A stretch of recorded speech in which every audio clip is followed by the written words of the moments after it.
देश के प्रथम chief of defence staff Padma Vibhushan general Bipin Rawat की पुण्यतिथि आज। सीएम नायब सैनी ने दी श्रद्धांजलि, कहा उनके शौर्य और राष्ट्र के प्रति समर्पण आज भी सेनाओं को करता है प्रेरित।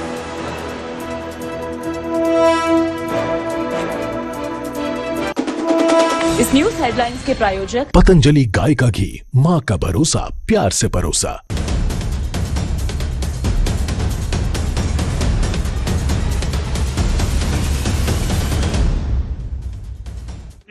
गुरु तेग बहादुर साहब जी का 350 साला प्रकाश शहीदी पुरब जिहड़ा सुखा नाल सिरे चढ़े ਉਹਦੇ वास्ते दर्शन करना है। सारी अपनी कैप्टन का बाकी अपने मन के भाव और उन्होंनी भावना की आ वो तुहाडे नाल खुद अपनी गल करनगे। गुरु तेग बहादुर साहब का 350वां शहीदी दिवस जब पूरे देश में मनाया जाना तय हुआ, ऐसे ही दिल्ली में भी हमने जहां गुरु साहब की शहादत लाल किले पे हुई थी, वहीं पर हमने सोचा कि बड़ा आयोजन, बड़ा समागम करेंगे और पूरी तैयारी के साथ में दिल्ली सरकार ने, हमारी गुरुद्वारा प्रबंधन कमेटी ने मिल करके एक बड़ा आयोजन दिल्ली में समागम के रूप में किया, जहां लाखों भक्तों ने गुरु साहब के चरणों में आके शीश नवाए।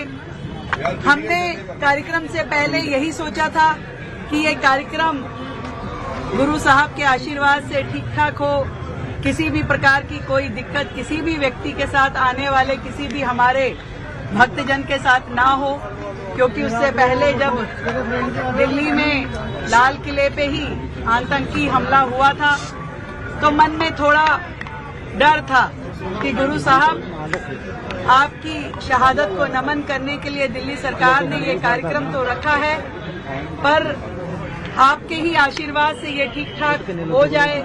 सभी संत, सभी भक्त जो देश के कोने कोने से दिल्ली आए, एक दिन में लाखों लोग जो वहां आकर के शीश नवाया, उन्होंने पूरे समागम का हिस्सा बने। अनेकों गुरुओं ने आकर के, हमारे भक्तों ने आकर के वहां पर गुरबानी करी, संकीर्तन हुआ। मैं आज गुरु दरबार में शीश नवाने आई हूँ, शुक्राना करने आई हूँ गुरु साहब का कि हमारा ये समागम का भव्य कार्यक्रम उनके आशीर्वाद से ठीक ठाक सही से बिना किसी तकलीफ के, किसी भी व्यक्ति को कोई तकलीफ नहीं हुई, बहुत सुंदर उनके आशीर्वाद से कार्यक्रम हुआ। मेरी ओर से, मेरी पूरी टीम की ओर से, मेरे भाइयों की ओर से, हमारी सरकार की ओर से गुरु साहब के चरणों में हमारा नमन, शुक्राना। और देश में अलग अलग सरकारों ने गुरु साहब की शहादत को जिस तरीके से मनाया, उनको भी मैं बहुत धन्यवाद करना चाहती हूँ। दिल्ली सरकार की ओर से भी सबको गुरु साहब का आशीर्वाद मिले और सब लोग उनके इस शहादत को आगे वर्षों तक याद रखें और आने वाली जो जनरेशन है उन तक भी ये संदेश पहुंचाए। दिल्ली सरकार ने आने वाले इस पूरे साल में अलग अलग कार्यक्रमों के माध्यम से गुरु साहब का 350वां शहादत दिवस जो मनाएंगे, हम पूरे साल भर अलग अलग आयोजन करेंगे। हमने किताबें छपवाई हैं जो कि हम अपने स्कूल के बच्चों को पढ़ने के लिए देंगे, ताकि हर साल मनाएंगे। आप हर साल मनाएंगे? जैसे जैसे गुरु साहब आज्ञा करेंगे वैसे करते जाएंगे। गुरु साहब अपनी सेवा दें और हम सेवा करें।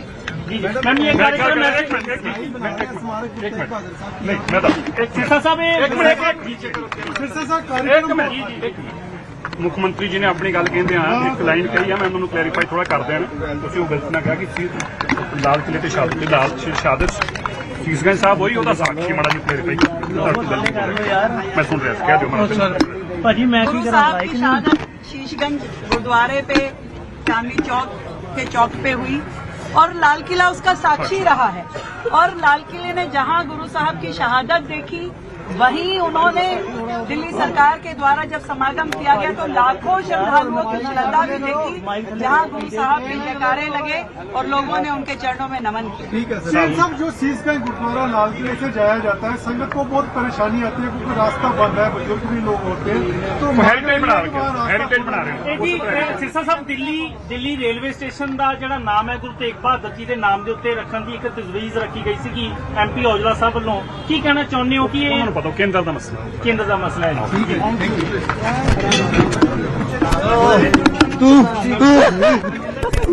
यू। तो दिल्ली की मुख्यमंत्री रेखा गुप्ता पूरे कैबिनेट के साथ दरबार साहब पहुंचे हैं, जहां उन्होंने नतमस्तक हुए वो और सबके भले की कामना की। अब आगे बढ़ेंगे, बात करेंगे हरियाणा की, जहां आज से डॉक्टरों की 48 घंटे की हड़ताल शुरू हो चुकी है। एसएमओ की सीधी भर्ती के विरोध में ये हड़ताल शुरू हुई है और इस हड़ताल के दौरान सभी डॉक्टर जो हैं प्रदेश भर में वो काम से दूर रहेंगे, ऐसा उन्होंने ऐलान किया है। इमरजेंसी और रूटीन ऑपरेशन भी बंद रहेंगे। मेडिकल एसोसिएशन के प्रधान राजेश ख्यालिया का बयान सामने आया है और उन्होंने कहा कि सरकार से सहमति के बाद भी फैसले लागू नहीं हुए। 2 दिनों तक मरीजों को अब परेशानी का सामना करना पड़ सकता है। सरकार के साथ 3 दौर की बैठक हुई थी, बेनतीजा रही। डॉक्टर एसोसिएशन जो है उन्होंने मांगे न मानने पर अनिश्चितकालीन हड़ताल की भी चेतावनी दी है। तो 2 दिन की हड़ताल है पूरे प्रदेश भर में। ऐसे में जो मरीज अस्पताल जाएंगे उन्हें परेशानी का सामना करना पड़ सकता है, क्योंकि डॉक्टरों ने जो सुविधाएं हैं उन्हें बंद करने का ऐलान किया है। तो जो भी लोग बीमार हैं, इलाज के लिए अस्पताल जाते हैं कि वो ठीक होंगे, लेकिन अस्पताल जाकर उनकी परेशानी और बढ़ने की संभावना नजर आ रही है। अगले 2 दिनों तक ये हड़ताल है 48 घंटे के लिए हड़ताल की गई है। वहीं डॉक्टरों ने चेतावनी दी है कि अगर उनकी मांगे नहीं मानी जाती है तो वो अनिश्चितकालीन हड़ताल भी कर सकते हैं। तो मेरे सहयोगी अशोक यादव कुरुक्षेत्र से हमारे साथ लाइव जुड़े हैं, वहीं फरीदाबाद से अनिल राठी भी हमारे साथ लाइव जुड़े हैं। ये जो हड़ताल की गई है डॉक्टरों की, इसको लेकर किस तरह की स्थिति देखने को मिल रही है? सबसे पहले मैं कुरुक्षेत्र में अशोक यादव से बात करना चाहूँगा। अशोक, किस तरह की स्थिति देखने को मिल रही है कुरुक्षेत्र में? हड़ताल का कैसा असर नजर आ रहा है? देखिए, कुरुक्षेत्र की बात की जाए तो कुरुक्षेत्र में यहाँ पर मिला जुला असर दिखाई दे रहा है। मेरे सहयोगी आपको दिखा रहे हैं, बकायदा ओपीडी में लोग लगे हुए हैं, लाइनों में अपनी अपनी पर्चियां कटवा रहे हैं, क्योंकि डॉक्टर्स कुछ बैठे हुए हैं। बकायदा एक अलग से जो प्राइवेट हॉस्पिटल है शाहबाद मारकंडा के पास, वहां के डॉक्टरों को यहाँ पर भेजा गया है और डॉक्टर बैठे हुए हैं, अपनी अपनी सीटों पर मरीजों को देख रहे हैं। हालांकि कुछ डॉक्टर हैं जो वो सीटों पर नहीं बैठे हुए हैं, उन्होंने पर्चियां जरूर ले ली है और कहीं ना कहीं इधर उधर वो निकल गए हैं। सुबह सुबह का वक्त है, लोग मरीज अपना इलाज करवाने आ रहे हैं, ओपीडी पर उनकी पर्चियां भी कट रही हैं। कुरुक्षेत्र का ये सिविल अस्पताल है और मेरे सहयोगी दिखा रहे हैं बकायदा एम्बुलेंस भी यहाँ पर खड़ी है। कहीं कोई ऐसी घटना हो जाए या मरीज को कहीं रेफर करना पड़ जाए तो एम्बुलेंस की तैनाती की गई है और पुलिस की तैनाती भी की गई है कि कहीं कोई ऐसी लड़ाई या छिटपुट कोई घटना ना हो, क्योंकि 2 दिनों तक की जो हड़ताल है कुरुक्षेत्र के साथ साथ हरियाणा प्रदेश में तमाम जिलों में यह हड़ताल रहेगी और बकायदा उससे निपटने के लिए सरकार ने एक अलग से व्यवस्था की है लगातार। और व्यवस्था ऐसी है कि यहाँ पर जो प्राइवेट हॉस्पिटल है वहां के डॉक्टरों की यहाँ पर नियुक्ति की गई है, तैनाती की गई है, ताकि मरीजों को किसी भी प्रकार की दिक्कत और परेशानियों का सामना न करना पड़े। जी अशोक, बन रही है। हम रुख करेंगे अनिल राठी का। फरीदाबाद में किस तरह की व्यवस्था देखने को मिल रही है? क्या परेशानी आ रही है मरीजों को और क्या इंतजाम किए गए हैं ताकि मरीजों को परेशानी ना आए?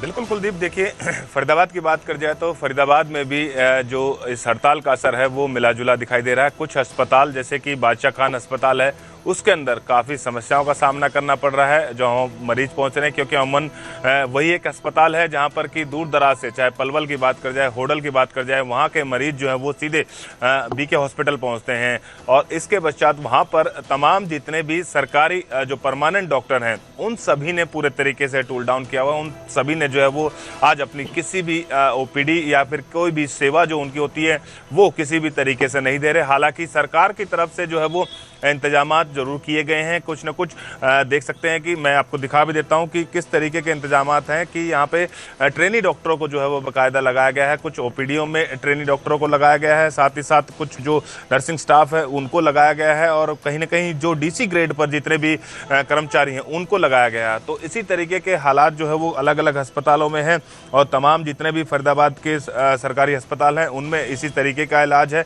हालांकि कई जगह जो है वो, जिस तरीके से मैंने बताया कि बीके हॉस्पिटल की बात करी जाए तो बीके हॉस्पिटल में जो है वो मरीजों को काफ़ी समस्याओं का सामना करना पड़ रहा है। और फिलहाल हालांकि कई मरीज जो है वो दूर दराज से आ रहे हैं। देख सकते हैं कि एक डॉक्टर जो है वो बाहर भी इलाज कर रहे हैं, क्योंकि मेन डॉक्टर जो हैं वो तमाम हड़ताल पर हैं। आज जितने भी जो सरकारी डॉक्टर हैं वो पूरे तरीके से हड़ताल पर हैं। लेकिन फ़िलहाल की बात कर जाए तो फ़िलहाल स्थिति जो है वो कुछ अस्पतालों के अंदर ज़रूर ख़राब हुई है, लेकिन अभी तक जो तमाम बाकी छोटे क्लिनिकों की बात कर जाए तो उनमें स्थिति जो है वो फिलहाल ठीक है और लोग जो है वो आ रहे हैं, इलाज उनका कहीं ना कहीं हो रहा है। लेकिन बीके हॉस्पिटल जो बड़ा हॉस्पिटल है उसकी बात करी जाए तो उसमें किसी भी तरीके की ऐसी सुविधा जो कह सकते हैं डॉक्टरों को होनी चाहिए थी, मरीजों को मिलनी चाहिए थी, वो नहीं है। देख सकते हैं कि ओपीडी के बाहर जरूर लंबी कतार आपको दिखाई देगी, क्योंकि कहीं ना कहीं जो ट्रेनी डॉक्टर हैं, और ये भी देख सकते हैं कि नर्सिंग स्टाफ जो है वो यहाँ पे बैठे हुए, इन लोगों की ड्यूटी बाकायदा लगाई गई है, क्योंकि मेन डॉक्टर जो है वो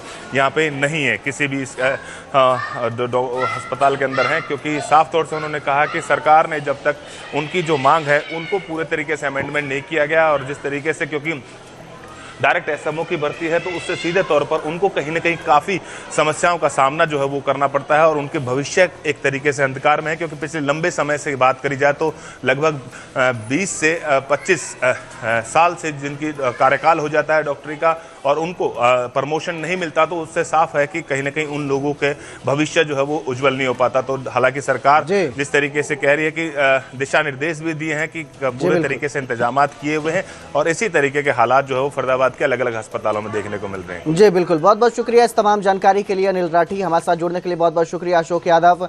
तो फिलहाल इंतजाम किए गए हैं सरकार की तरफ से ताकि मरीजों को किसी तरह की परेशानी ना हो, लेकिन इस हड़ताल का क्या असर देखने को मिलता है ये तो बाद में ही पता चलेगा। तो वहीं हरियाणा मंत्रिमंडल की आज अहम बैठक है। दोपहर 12 बजे हरियाणा सचिवालय में कैबिनेट की बैठक शुरू होगी। सीएम नायब सिंह सैनी की अध्यक्षता में यह बैठक हो रही है, जिसमें शीतकालीन सत्र की तारीखों पर मुहर लग सकती है। विधानसभा सत्र से जुड़े अहम फैसले भी इस बैठक में लेने की संभावना है। वहीं अन्य महत्वपूर्ण प्रशासनिक प्रस्तावों पर भी बैठक में निर्णय किया जा सकता है। तो बस थोड़ी देर में ये बैठक शुरू होगी, जिसमें विधानसभा के शीतकालीन सत्र को लेकर मुहर लग सकती है।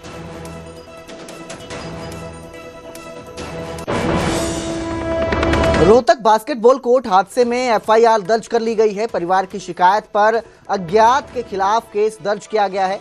बीएनएस की धारा 106 के तहत इस पूरे मामले में कार्रवाई होगी।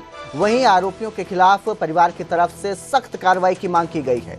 आपको बता दें, बास्केटबॉल खिलाड़ी हार्दिक की मौत रोहतक के गांव लखन माजरा में हुई थी। प्रैक्टिस करते समय बास्केटबॉल का पोल उनकी सीने पर गिरने से उनकी मौत हो गई थी।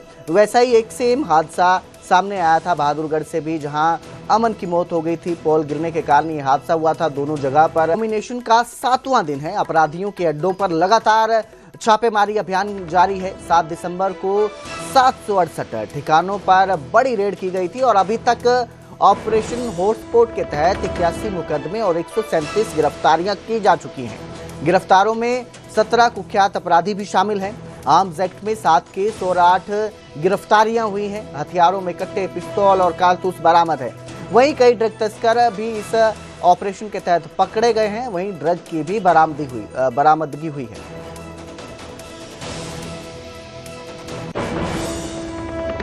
चंडीगढ़ में हाई पावर परचेज कमेटी की बैठक जारी है। हरियाणा निवास में यह बैठक हो रही है, जिसमें मुख्यमंत्री नायब सिंह सैनी मौजूद हैं। बैठक की अध्यक्षता कर रहे हैं। कई विभागों को खरीद की मंजूरी दी जाएगी इस बैठक में कैबिनेट मंत्री विपुल गोयल और महिपाल ढांडा भी मौजूद हैं। तो बैठक हो रही है परचेज कमेटी की, जिसमें कई विभागों को आज खरीद की जो मंजूरी है वो दी जाएगी। कैबिनेट मंत्री विपुल गोयल और महिपाल ढांडा भी इस बैठक में मौजूद हैं। वहीं मुख्यमंत्री नायब सिंह सैनी बैठक की अध्यक्षता कर रहे हैं।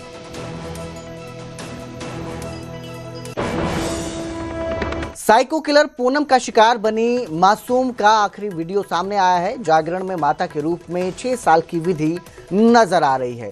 परिजनों का दावा है कि जिस दिन विधि जागरण में माता के रूप में बैठी थी, उसी दिन पूनम उसे मारने की योजना में थी। पूनम की करतूतों से पूरा परिवार सदमे में है। आपको बता दें कि साइको किलर पूनम ने 4 बच्चियों को बेरहमी से मौत के घाट उतारा है, उनका कत्ल किया है, पानी की टंकी में डुबोकर इन चारों वारदातों को अंजाम दिया है। और ये 6 साल की मासूम विधि का आखिरी वीडियो सामने आया है जिसमें वो माता के रूप में नजर आ रही है।